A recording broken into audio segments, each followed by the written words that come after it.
Some stuff is just scary. It doesn't matter how much time you spend with snakes or spiders or how high you can climb. Some things are just scary to us, and that can be even more so to others. And in today's story, Peter's scared of the wind. And before we start to tease Peter too much, he saw a strong wind. Maybe it was waves. Maybe it was the sea spray that was stinging against his face. Maybe he saw a small cyclone. We're really good at imagining how scary something can be. And we have plenty of images from disaster movies to inspire our own imaginations. Still, Peter had some good reasons to be afraid. He had just been on a boat and scared of what they all thought was a ghost. And before that, they had been battling the wind for a little while. The wind was not new.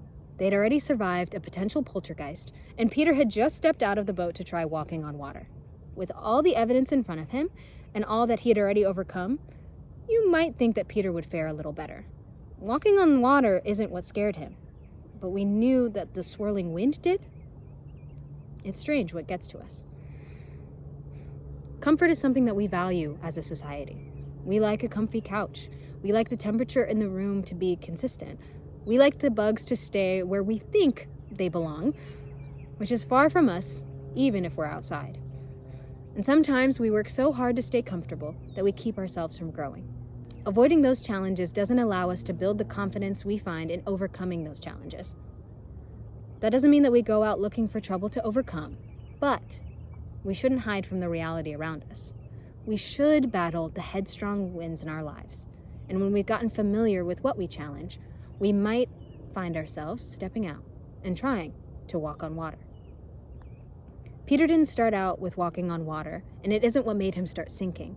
Peter was fine with facing the winds with his friends, working as a crew on the boat. He was fine and so courageous in that situation that he was able to bounce back from thinking that they saw a ghost to hop out of the board when Jesus appeared. But once alone, once stepping out on his own, those same winds whirled around him and fear cycled through his brain.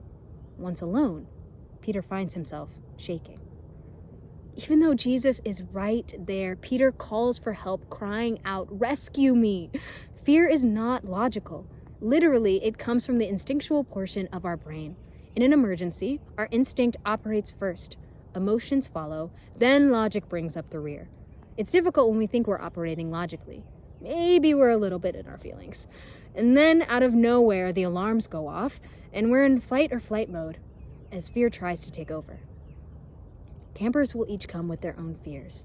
Campers will come with their own experiences of stories of bravery, even if they don't give themselves enough credit. Invite them to share and listen with respect. Remind them that even the bravest of us can be afraid. Assure them that fear is normal and a human reaction, and even plays a role in keeping us safe. And also remind them that fear can be overcome. Trying new things can be scary. Facing complicated emotions can be scary. Looking back on the past can be scary. Walking into the bathroom at night with strange-sounding frogs and crazy bright stars can be crazy when you're not used to it. Sleeping in a cabin full of other people can be scary when you're not used to it. Changing clothes, fixing hair, taking swim tests might be scary on day 1, but if something triggers those insecurities, they can suddenly become just as frightening on day 4. Fear will happen, but we don't have to let it have the final say.